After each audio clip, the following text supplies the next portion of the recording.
rattlesnakes. And I get it, oh my god, rattlesnakes are so cool. And there's so many to choose from the incredible timber rattlesnake, to the beautiful diamondback rattlesnakes, to even Ontario's own Massasauga rattlesnake. It's my personal favorite rattlesnake in the entire world, Crotalus cerastus, the North American sidewinder, or the sidewinder rattlesnake, also known as the horned rattlesnake. These frankly ridiculously adorable little snakes are some of the coolest snakes in the entire world. They're most famous for their unique form of locomotion, sidewinding.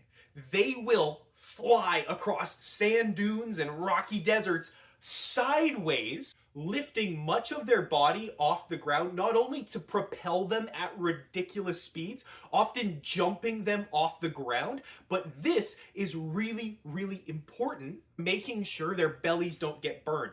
Part of the reason they move like this with so much of their body off the ground is so that their belly scales are spending less time touching the hot sand. The way they move, combined with that face, would be more than enough reason to put them on this list. But the reason they're number 2 is because of their babies.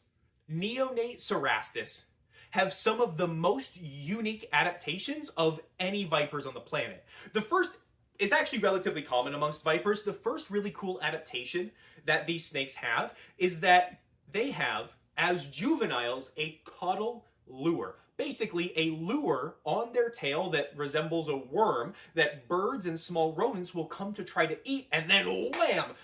The baby rattlesnake will have its meal. That's not even the coolest thing that the babies do.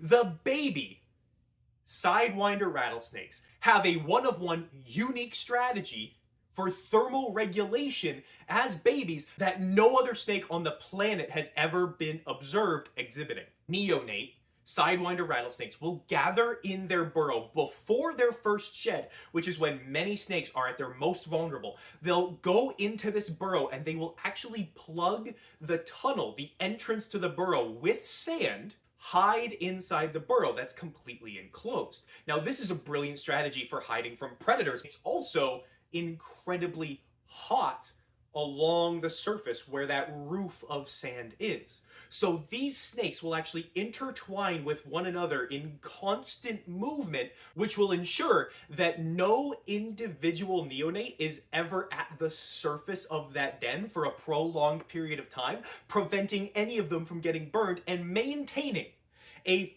group body temperature of 32 degrees Celsius, which is their optimal shedding temperature.